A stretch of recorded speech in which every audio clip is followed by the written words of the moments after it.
Having traveled the world over in the search of the truth and God, the ambassadors of Grand Prince Vladimir of Russia experienced only in Byzantium that a true relationship between God and man exists, that it's possible for us to have living contact with another world.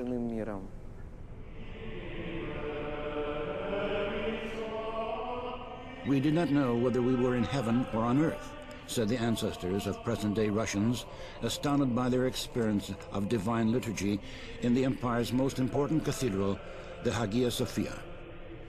They understood just what kind of treasure can be obtained in Byzantium.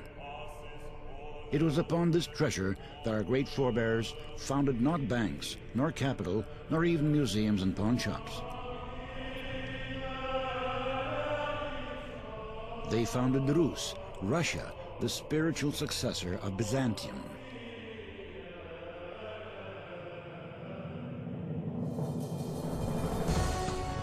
So what made it possible for a nation so great in the arena of world history, with such extraordinary capabilities, to so suddenly begin to lose its life-giving force?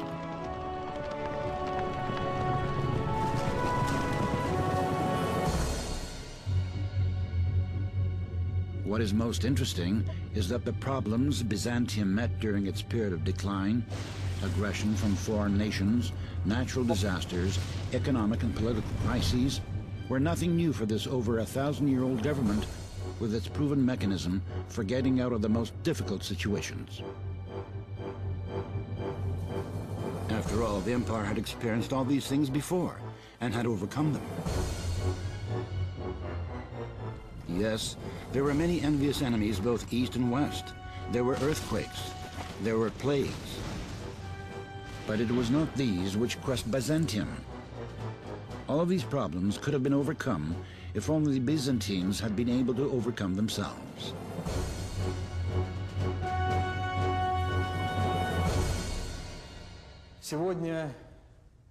Today, we'll talk about that inner enemy, which appeared within the spiritual depths of Byzantine society and broke the spirit of that great nation, turning it into a helpless victim of those historical challenges which Byzantium was no longer able to answer.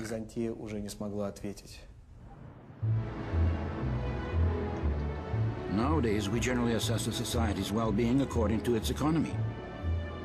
Although the word economics and even the science of economics itself hails from Byzantium, the Byzantines themselves never gave it much attention. The Byzantine financial economic system underwent several serious crises during the course of history, but the effectiveness of the empire's industry and agriculture generally enabled it to weather the storms. Suffice it to say that for 1,000 years, all international trade was based upon the Byzantine gold coin.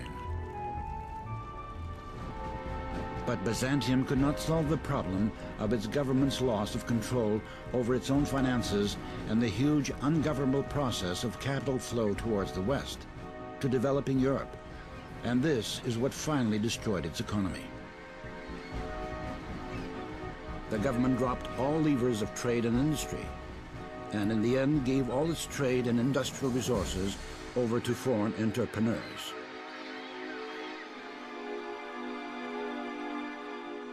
It happened like this. An important financial resource in the country was not gas and oil, as it is now, but customs obtained from the enormous international trade in the Bosphorus and Dardanelles. The Byzantines, who earlier relied solely upon their own capability to govern the country's economics, suddenly began heated discussions about, and finally decided upon, consigning the problems of international trade to their foreign friends, who were more resourceful and ready to take responsibility for the expense of complex transport, armed guards along trade routes, the construction of new ports, and the intensification and development of commercial activities. Western specialists were called in from Venice and Genoa, towns which had grown large on several centuries of Byzantine trade. They were granted duty-free trade and entrusted with the patrol of sea routes along the empire's territory. The West began, by hook or by crook, to lure Byzantium into the formative prototype of unified European trade organizations, and taking advantage of one of the most complicated periods in the life of the empire, succeeded in reaching its aim.